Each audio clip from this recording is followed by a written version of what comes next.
სტუდია GNS-დან ნანა ლეჟავა წარმოგიდგენთ გადაცემა კვირის რეპორტაჟ საღამო მშვიდობისა. 26 მაისს დაპატიმრებულთა დიდი ნაწილი თავისუფალია. წინასწარი დაკავების იზოლატორიდან გამოსული ადამიანები პოლიციის მხრიდან არაადამიანურ მოპყრობასა და წამებაზე ყვებიან, თუმცა როგორც ჩანს რეპრესიები ჯერ არ დასრულებულა. აჭარის ტელევიზიის საქმე. გასულ კვირაში აჭარაში ოპოზიციის აქტივისტი დააკავეს, რომელსაც ბრალად ეტება აჭარის ტელევიზიის ბლოკირება ხელში ჩაგდება და ჟურნალისტებისთვის პროფესიული საქმიანობისთვის ხელი შეშლა. ბრალდების მხარის მოწმეები ჟურნალისტები არიან, თუმცა შესაძლოა ისინი სრულ მოწმეები აღმოჩნდნენ. ნახეთ იმედა დარსალიას რეპორტაჟი.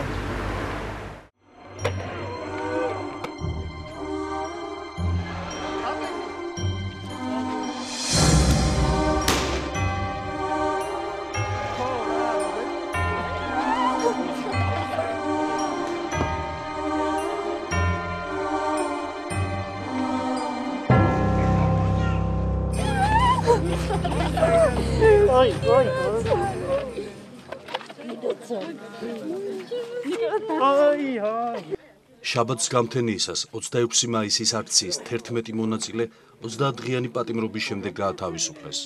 სამართალდამცველებისათვის წინააღმდეგობის გაწევის გამო ადმინისტრაციული სასჯელი მათ თელავში, კახეთის სამხარეო პოლიციის იზოლატორში მოიხადეს. 18 დაპატიმრებულიდან 7 მომიტინგე კი მომდევნო 2 თვეს კვლავ იზოლატორში გაატარებს. Так, სანიგიძე აქ არის სანიგიძე. შენი მიტინგზე ყოფნა როგორ შეიძლება ბიჭო სუმკა და გავისკდა.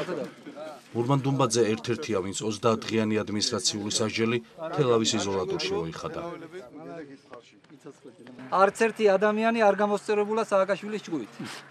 კი ბატონო, გამოვედი ძველი ჭკუით, ძველებური შემართებით, ძველებური ენერგიით. როგორც ჩანს, დუმბაძეს ოპოზიციური განწყობა პატიმრობიდან გათავისუფლების შემდეგაც შემორჩა. კვირის რეპორტაჟის გადამღები ჯგუფი სახალხო კრების აჭარის ორგანიზაციის ლიდერს თელავის იზოლატორთან ხვდება. დუმბაძემ ჯერ არ იცის, რომ მისი თავისუფლება შესაძლოა ხანმოკლე აღმოჩნდეს. 21 მაისს ბათუმში აჭარის ტელევიზიასთან გამართული აქციის გამო ჟურნალისტებისა და სამართალდამცველების ჩვენებების საფუძველზე დაკავებულ 15 მონაწილეს სავარაუდოდ ისიც შეემატება. მე არაფერს არ გამოვრიცხავ, მე არ ამგონია რომ ხელისუფლება ჭკუაზე იყოს მოსული. თუმცა უნდა გითხრათ რომ მე ისევ ძველებურ ჭკუაზე ვჩები. არავითარი შეჭრას არ აპირებდნენ, იქ ვაპირებდით ინფორმაციის მიწოდება საჯარო დაწესებულებაში, კარები არ გაგვიღეს, შემდეგ მოხდა დარბევა და უკან გამოგდევნეს. აქციის მონაწილეები ტრანსპარანტებითა და ლოზუნგებით ერას მოედანზე, შემდეგ კი აჭარის ტელევიზიის შენობასთან იკრიბებიან.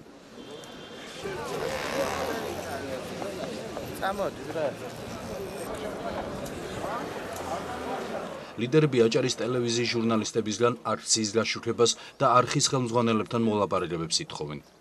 ტელევიზიის ხელმძღვანელობა აქციის მონაწილეთა მოთხოვნებს უყურადღებოდ ტოვებს. 21 მაისს აჭარაში დღის ყველაზე ხმაურიან მოვლენას აჭარის ტელევიზიამ ძალიან მცირე დრო დაუთმო. ვითხოვთ დღევანდელი მიტინგის პირდაპირ ეთერში გადაცემას. ეს ტელევიზია როგორც ჩანს არ არის თავისუფალი და ამის შემდეგ აქციის ლიდერები ტელევიზიის თანამშრომლებთან ულტიმატუმის ენით საუბარს იწყებენ. აი ვანახო მინდა აჭარის ტელევიზიის ოპერატორს, მე ვარ საქართველოს მოქალაქე. მინდა გამოვიყენო ჩემი კონსტიტუციური უფლება, შევიდე იმ დაწესებულებაში, რომელიც საქართველოს ბიუჯეტი და საზღვრებს და დავწერო კანცელარიაში განცხადება და დავტოვო. ამის საშუალებას რატო არ მაძლევენ? ამიტომაც იქნა გადაწყვეტილება მიღებული. 15 წუთში მიიღებს ადმინისტრაცია და ხელმძღვანელობა გადაწყვეტილებას და დაელაპარაკება ქართულ ხალხს, ან ჩვენ თვითონ შევართ ამ ტელევიზიაში. ზუსტად არის 7 საათი. რის 15 წუთზე? თუ აჭარის ტელევიზია არ გააღებს კარებს, მაშინ კარებს გავაღებთ იძულებით იწესით.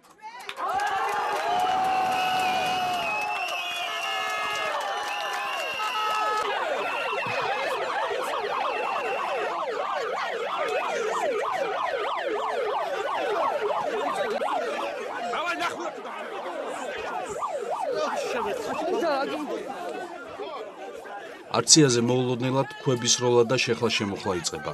მონაწილეების თქმით, ქვები სამოქალაქო ფორმიანმა სამართალდამცველებმა პროვოკაციის მოწყობის მიზნით ისროლეს, რომ დარბევის საბაბი ჰქონოდათ.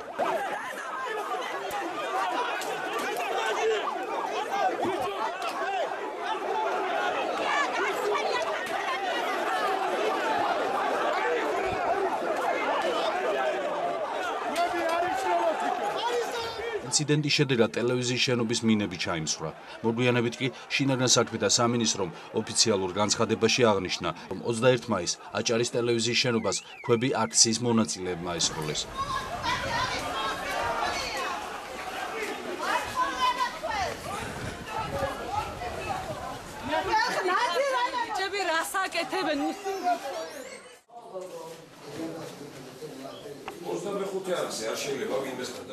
იმავე ღამით სახალხო კრების ოფისი დაარბიეს.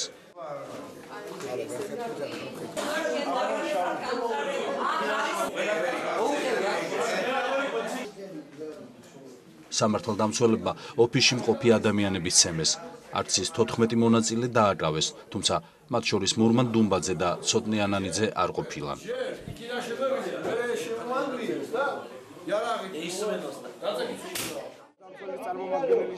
ბათუმის აქციის მონაწილე ცოტნე ანანიძესთან ინტერვიუ კვირის რეპორტაჟმა 25 მაისს თბილისში ჩაწერა. ამ ინტერვიუში ანანიძე სწორედ ბათუმში აქციის მონაწილეების დაპატიმრებებზე საუბრობს. მოგვიანებით 17 ივნისს მას იგივე საქმეზე და იმავე ბრალდებით აკავებენ. დაკითხვაზე მესამედ საკუთარი ფეხით მისული ანანიძე პროკურატურიდან აღარ გამოუშვეს. ის სისხლის სამართლის დანაშაულშია ეჭვმიტანილი და სხვა 14 დაკავებულთან ერთად ორთვიან წინასწარ პატიმრობაში იმყოფება.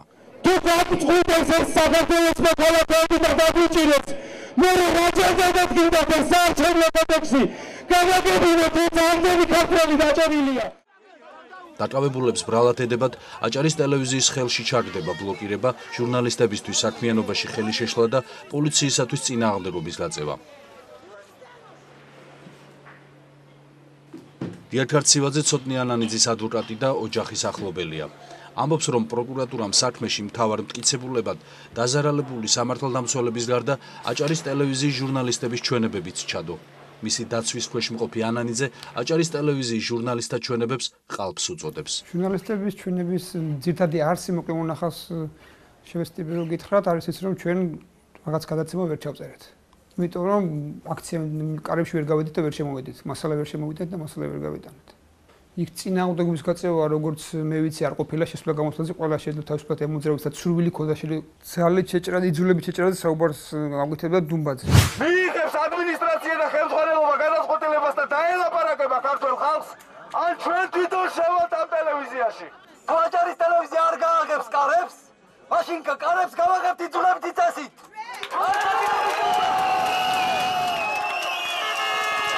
შესვლა ტელერადიო მაუწყებლობის დაწესებულებაში დანაშაული არ არის ყველა ძალის გამოყენებით შესვლა. ძალის გამოყენებით ეს ძალმომრევობითი ღონისძიებაა, მაგრამ ასეთ ფაქტს რამდენადაც მე ვიცი ადგილი არ ქონია.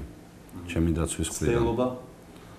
ცდელობასაც ვერ დაარქმევა ამას მაშინ, როდესაც მისი ქმედება არ იქნა აღკვეთილი სხვა პირების მხრიდან. ჟურნალისტების მიერ ცრუ ჩვენებების მიცემაზე საუბრობს ანანიძის ინტერესების კიდევ ერთი დამცველი ედიშერ მახარაძე. ადვოკატები ფიქრობენ, რომ ჟურნალისტებმა შესაძლოა უნებლიედაც აქციის მონაწილეთა პროვოცირება მოახდინეს, როდესაც საკუთარი პროფესიული მოვალეობის შესრულებასა და აქციის ობიექტურ გაშუქებაზე უარი თქვეს. წინასწარი შეცნობით ცრუ ჩვენების მიცემა არის დანაშაული ეს სისხლის სამართლის კოდექსით დასჯადი ქმედება. კონკრეტულ შემთხვევაში მით უმეტეს ნებისმიერ სხვა შემთხვევაში, ისევე როგორც ამ კონკრეტულ შემთხვევაში ეს დანაშაულია, ამაში ორი აზრი არ არის. მაუწყებლობას შეეშალა ხელი თუ არა, ვთქვათ, იმ დაგეგმილი ფაქტის გაშვებაში. ეს პირველი. მეორე, იმის გათვალისწინებით, რომ ეს იყო რაღაც განსხვავებული მოვლენა, მე ვფიქრობ, ჟურნალისტებს თავისი მხრიდან უფრო ლოგიკური და მარტივი პოზიცია იქნება, თუ ისინი თავად მიიღებდნენ ზომებს ამის გასაშუქებლად, მაშინ ეს მოთხოვნაც არ იქნებოდა, ხო? 21 მაისის დარბევის შემდეგ დაკავებულთა უმრავლესობას ადვოკატი რამინ პაპიძე იცავს.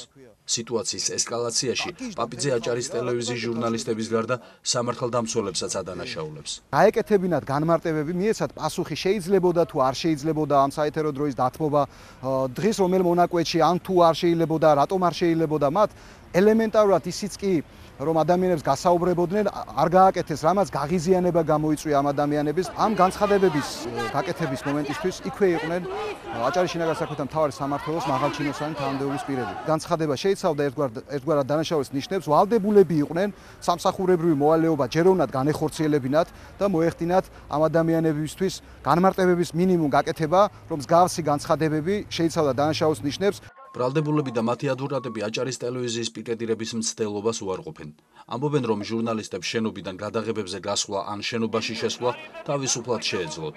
ჟურნალისტების თუ ოპერატორების მხრიდან გაკეთებული ჩვენებები აბსოლუტურად სიცრუეა, თავიდან ბოლომდე არის შეთხზული, ცალკეული ბრალდებული როგორ უწევდა პოლიციას წინააღმდეგობას, თუ ისინი როგორ ცდილობდნენ, ასე ვთქვათ, ტელევიზიის შენობაში, ადმინისტრაციულ შენობაში შეჭრას და რომ მათ ხელი შეეშალათ ცალკეული სიუჟეტების მომზადებაში. რეალურად აჭარის ტელევიზიას მართალია არ ფუნქციონირებს, ასე ვთქვათ, არ სარგებლობს აჭარის ტელევიზიის თანამშრომლები ოფიციალურად ამ შესასვლელით, მაგრამ რეალურად გააჩნია ორი შესასვლელი უკანა მხრიდან.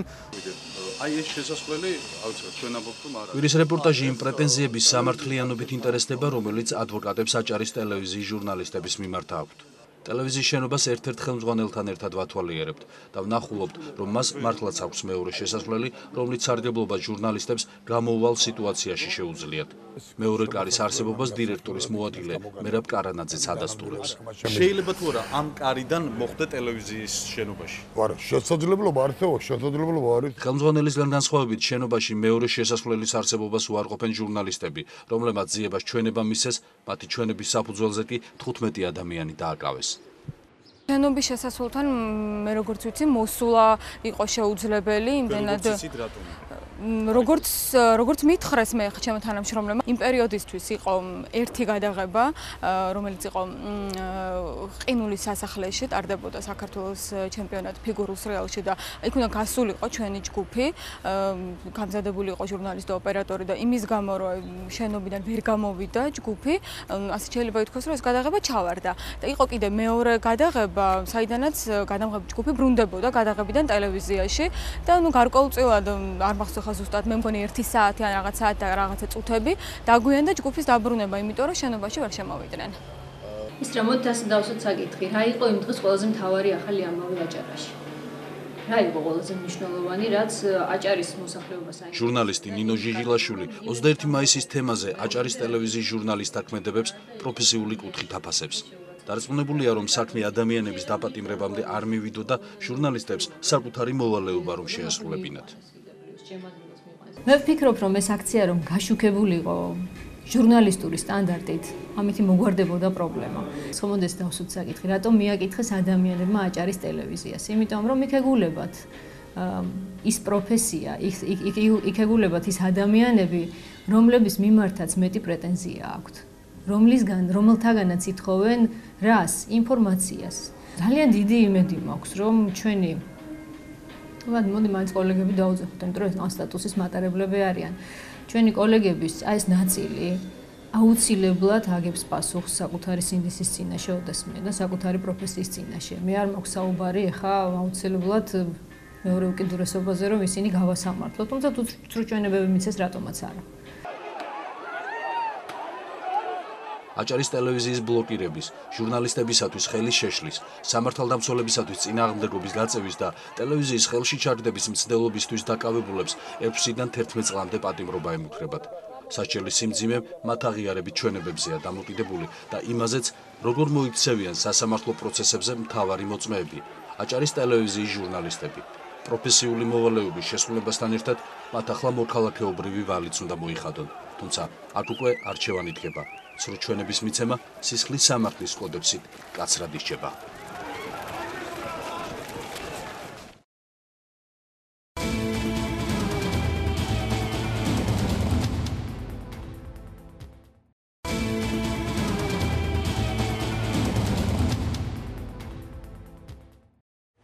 ბალტიმორის საიმიგრაციო სასამართლოს გადაწყვეტილება.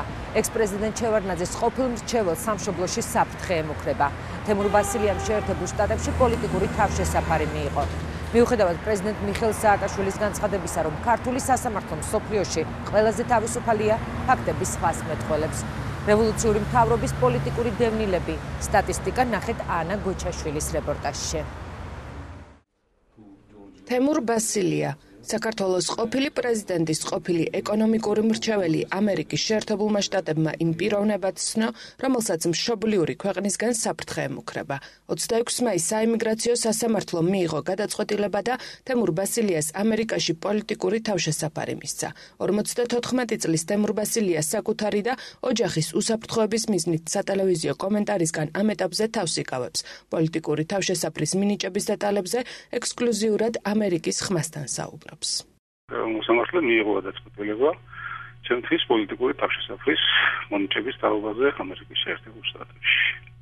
ჩვენი არგუმენტები ემყარებოდა იმ ფაქტებს, რომ ჩემს მიმართ ხორციელდებოდა პოლიტიკური მოტივით დევნა, რომელიც იქნა გაზიარებული ამერიკის საიმიგრაციო სასამართლოს მიერ და შესაბამისი გადაწყვეტილება იქნა კიდეც მიღებული. ედუარდ შევარდნაძის ყოფილი ეკონომიკური მრჩეველის მიმართ სისხლის სამართლებრივი დევნა 2006 წელს დაიწყო. 2008 წლის 27 ოქტომბერს ქართულმა სასამართლომ 9 წლით თავისუფლების აღკვეთამას დაუსწრებლად მიუსაჯა. შინაგან საქმეთა სამინისტრომ კი თემურ ბასილია ინტერპოლის ხაზით წითელი ცირკულარით ძებნელად გამოაცხადა. მიუხედავად ამისა, ის ამერიკაში უპრობლემოდ გადაადგილდებოდა და საზოგადოების თავშეყრის ადგილებშიც ხშირად ჩნდებოდა. ძებნილი ბასილია ბოლოს ვაშინგტონში პროგრესის ცენტრს სტუმრობდა. იძულებული გახდა ახლა პოლიციას დაუძახო რა. გითხარით რა? ეხლა სად მუშაობთ? ეგ მაინც როგორ რასაკეთებთ ვაშინგტონში ხე შეიძლება? ორი სიტყვით. გითხარ, ეხლა დაურეკო პოლიციას, ახლა იძულებას თუ განხდით რა. თემურ ბასილიას მაშინ სამართალდამცველების გამოძახება აღარ დასჭირდა, თუმცა ყოფილი ეკონომიკური მრჩეველი ნაციონალური არხების ყურადღების ცენტრში სულ მალე კიდევ ერთხელ მოექცა. 2010 წლის 4 თებერვალს თითქმის ყველა ნაციონალური არხით გადაიცა ინფორმაცია, რომ ბასილია ვაშინგტონში საემიგრაციო კანონმდებლობის დარღვევისთვის დააკავეს. ინფორმაციას, რა თქმა უნდა, ადასტურებდა საქართველოს პროკურატურაც და განმარტავდა, რომ ამერიკა ბასილიას საქართველოსთვის გადმოცემას უმოკლეს ვადებში გეგმავდა. თემურ ბასილია დაკავებულია ამერიკის შეერთებულ შტატებში ამჟამად საემიგრაციო კანონმდებლობის დარღვევასთან დაკავშირებით და ამერიკის შეერთებული შტატების საემიგრაციო სამსახური გეგმავს მის დეპორტაციას საქართველოში. პროკურორ ნანა რაფავას ამ განცხადებიდან წელიწადზე მეტი გავიდა. თემურ ბასილიას საქართველოში ექსტრადირება არ მომხდარა. მეტიც, უკვე დღეს ეკონომისტი ბასილია ამბობს, რომ ეს ინფორმაცია თავიდანვე არასწორი იყო და ის საემიგრაციო სამსახურს დაკავებული საერთოდ არ ყოლია. ფედერალს აბსოლუტურად როდესაც გავსვდა ინფორმაცია, რომ თითქოს მე ამერიკის შეერთებულ შტატებში იმან დამაკავეს ამერიკის ხელისუფლების წარმომადგენლებმა საემიგრაციო წესების დარღვევის დროს მე სინამდვილეში ამ დროს სახლში ვიმყოფებოდი და სრულიად ჩვეულებრივად ეწეოდი ცხოვრებას. ანუ ეს საქართველოს საინფორმაციო საშუალებების მიერ გავრცელებული ინფორმაცია, რომელიც გავრცელდა საქართველოს პროკურატურის წარმომადგენლების მიერ, ვთქვათ, ნამდვილად არ შეესაბამებოდა სინამდვილეს. საქართველოს პროკურატურა მას თავდაპირველად სამსახურეობრივი უფლებამოსილების გადამეტებას, განსაკუთრებით დიდი ოდენობის ქრთამის აღებასა და თაღლითობაში სდებდა ბრალს, თუმცა მოსამართლე მაია ჯვარშეიშვილმა 2008 წლის ოქტომბერში ის დამნაშავედ მხოლოდ თაღლითობაში სცნო. თემურ ბასილიას არ დაუმტკიცდა ბრალეულობა ფოთის სპორტის გემსაშენი ქარხნის პრივატიზების დროს ქრთამის სახით 5 მილიონ ლარზე მეტის აღების შესახებ. ის სასამართლომ დამნაშავედ მხოლოდ ინტელექტ ბანკისგან 24,000 ევროს აღების ფაქტზე სცნო, რომელიც თემურ ბასილიას ოფიციალურად ჰქონდა გაფორმებული როგორც ბანკიდან აღებული სესხი. თუ შეიძლება ახლა ადამიანმა ქრთამი აიღოს თანამდებობის პირმა და ეს ოფიციალურად დარეგისტრირდეს, რომ ყველამ გაიგოს, რომ ავიღე ქრთამი და როგორმე მომაგნონ და დამაკავონო. იქაურმა სასამართლომ სრულად გაიზიარა ფაქტიურად ჩვენს მიერ მიწოდებული პოზიცია იმასთან დაკავშირებით, რომ სამართლებრივი საფუძველი ამ სისხლის სამართლებრივი დევნას არ გააჩნდა. რომ აქ პრიორიტეტი და უპირატესობა ენიჭებოდა პოლიტიკურ ნიშანს და რომ დევნა ამ თვალსაზრისით ხორციელდებოდა.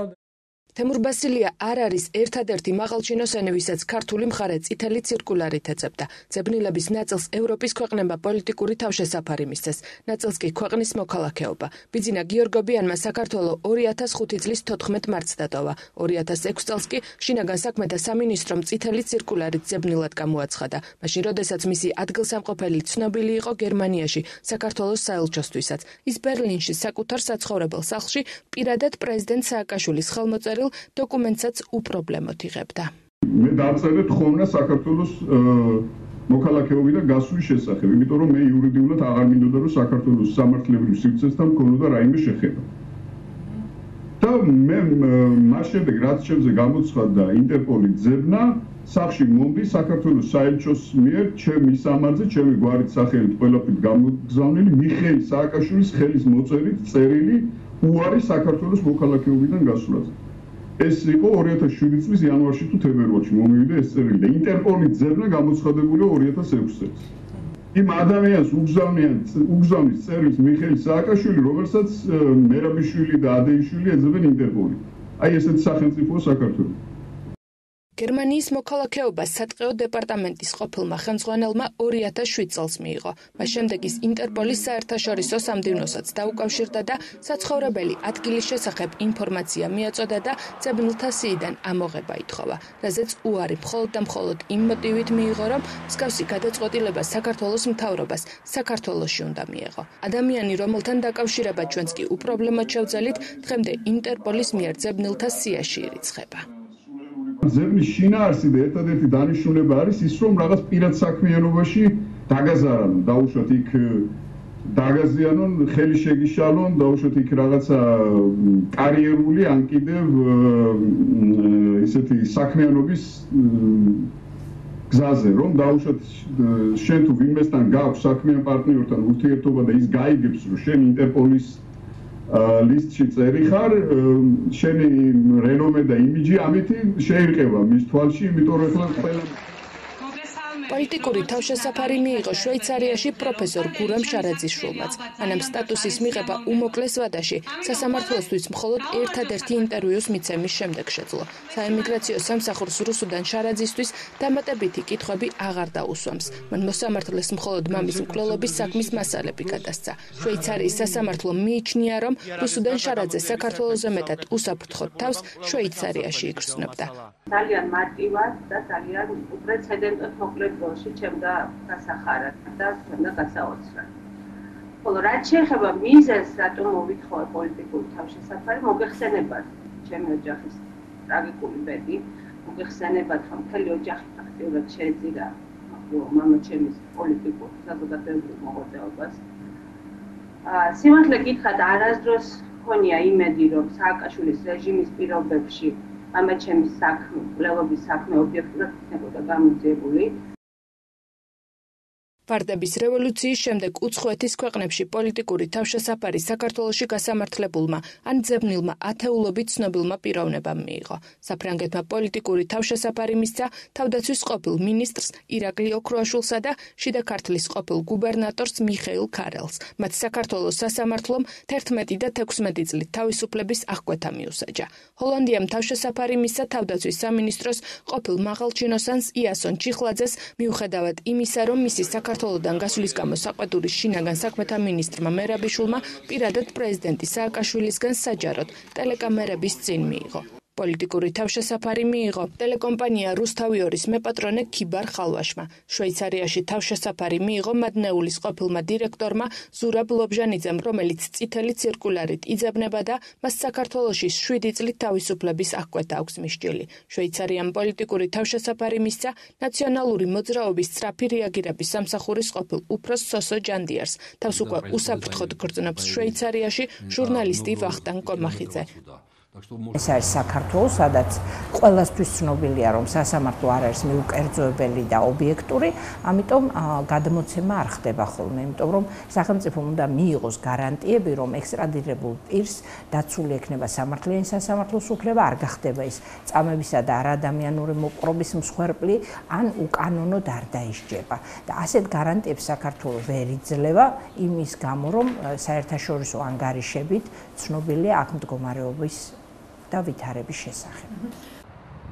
საქართველოს ციხეებში ბოლო წლებში სიკვდილიანობის ზრდის კატასტროფული მაჩვენებელი, არაადამიანური მოპყრობისა და წამების ფაქტები, არაობიექტური სასამართლო, საერთაშორისო ორგანიზაციების მიერ აღიარებული ასობით პოლიტპატიმარი, ადამიანის უფლებათა დარღვევის არაერთი მაგალითი და მათი პოლიტიკური ნიშნით დევნა. ეს ის ფაქტებია, რომელიც არაერთ საერთაშორისო ორგანიზაციის ანგარიში ბოლო წლების განმავლობაში მოხდა. მმართველი გუნდის პოზიცია საერთაშორისო ორგანიზაციების დასკვნებზე ერთგვაროვანი მგონია და ამბობა, რომ ადამიანის უფლებათა დაცვის კუთხით საქართველოში ყველაფერი რიგზია.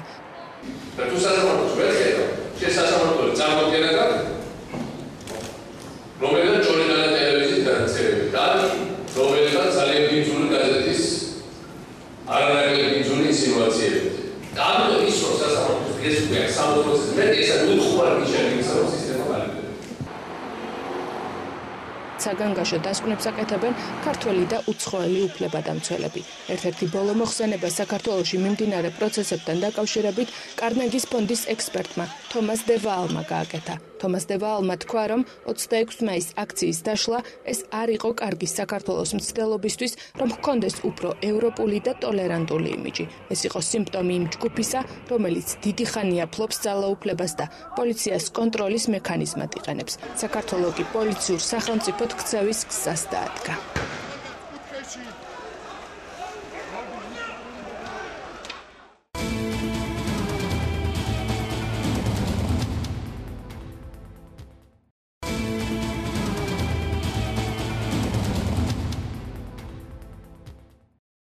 გუდამაყრის ხეობის 19 სოფელთან დამაკავშირებელი ერთადერთი სამანქანო გზა დაიმეწყრა. მისი რეაბილიტაციისთვის 1 წლის წინ მუნიციპალური განვითარების ფონდიდან მილიონამდე ლარი გამოიყო. აღარ არსებობს გომბორის გზაც, რომლის მაღალი ხარისხითაც ხელისუფლება ცოტა ხნის წინ 100 ამაყობდა. არასწორად შედგენილი პროექტები, დაჩქარებული სამუშაოები და სტიქიას გატანებული მილიონები. ნახეთ ზვიად თხელიძის სიუჟეტში. თოვლი როგორც დადენა და წვიმა დაიწყო, უკვე მეწყერი ჩამოვიდა და დაკეტა გზა. მერე ბულდოზერით რაღაცა კიდე გააიტანეს. აი ახლა ხონახეთ როგორი გამოსასვლელია რა. კიდე რო იქნას დიდი წვიმები არა, სულ ჩაიკეტება გზა და დარჩებით გზაშია. გუდამაყრის ხეობაში გაჭრილი ერთადერთი სამანქანო გზა კვლავ დამეწყრილია. თემის 19 სოფელი გარესამყაროს შესაძლოა ნებისმიერ დროს მოწყდეს. მთის ფერდობიდან ჩამოსულმა მეწყერმა და ნაშალმა ფასანაური კიტოხი-ჩოხის გზის რეაბილიტირებული მაქართას მონაკვეთი სერიოზულად დააზიანა. გზის რამდენიმე მონაკვეთზე გადაადგილებამ სუბუქი ავტომანქანისთვისაც მხოლოდ სამხრივადაა შესაძლებელი. გაჩენილი ბზარები გზის არაგვში ჩაქცევის საშიშროებაზე აშკარად მეტყველებს. ის გზა კი გოდგები ახლა ჩვენ. აი გაჭრების დროს გოდგება რა. მეტი გზა არ აქვს, არ გავიაროთ. ან ბუქსიზე გაუბამს რაღაცა, წალახი რო ჩამო, ან რომელიც მანქანა გავა. აი გავა ორხიდიანები, სამხიდიანები, პატარა მანქანები წალახი ჩამოდის და ვერ გადის. დუშეთის რაიონის 18 ზემენტის სოფელი გარესამყაროს კვლავ მოწყვეტილია მიზეზი სოფელ მაქართაში ჩამოწოლილი მეწყერია. ფასანაური კიტოხი-ჩოხის გზის მაქართას მონაკვეთის დაუყოვნებლივ რეაბილიტაცია შარშან ზაფხულში გადაწყდა. მას შემდეგ რაც 2010 წლის 30 ივნისს ჩამოწოლილმა მეწყერმა გუდამაყრის მოსახლეობა გარესამყაროს 2 კვირით მოწყვიტა. მთავრობის 2010 წლის 15 ივლისის გადაწყვეტილების საფუძველზე მაქართას მონაკვეთის რეაბილიტაციისთვის რეგიონებში განსახორციელებელი პროექტების ფონდიდან 959,000 ლარი დაიხარჯა. ტენდერი ჩატარდა დაჩქარებულად, გამოვლინდა შეიქმნა პროექტი და დაევალა ფასანაურის საგზაო სამ პროექტის სისრულეში მოყვანა.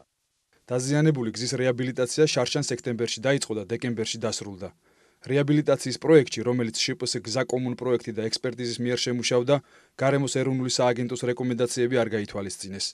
სააგენტოს ექსპერტები 2010 წლის მაისში მომზადებულ დასკვნაში წერდნენ, რომ გზის შენარჩუნებისთვის მის ზემოთ ფერდობზე მეწყრული მასის ჩამოწმენდა უნდა მომხდარიყო. გზის შენარჩუნების ერთ-ერთ ღონისძიებად გვესახება გზის ზემო ფერდობზე მეწყერული მასის ჩამოწმენდა.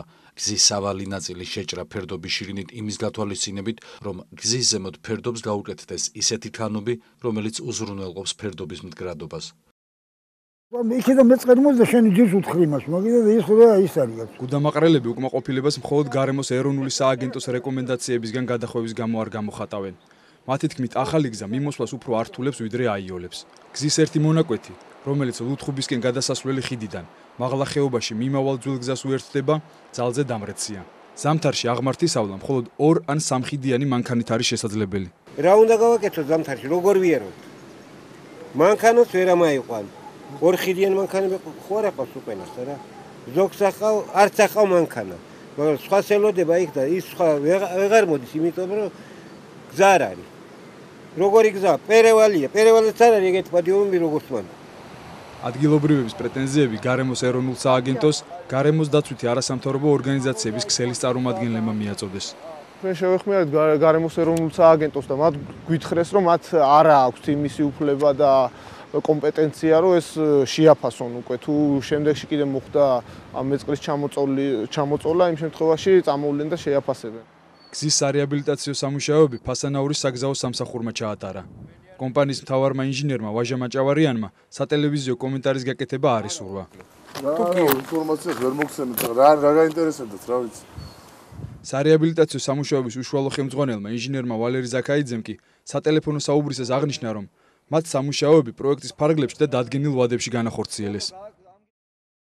მომბრძანდეს ვიზაც უნდა ის პროექტი გააკეთეს.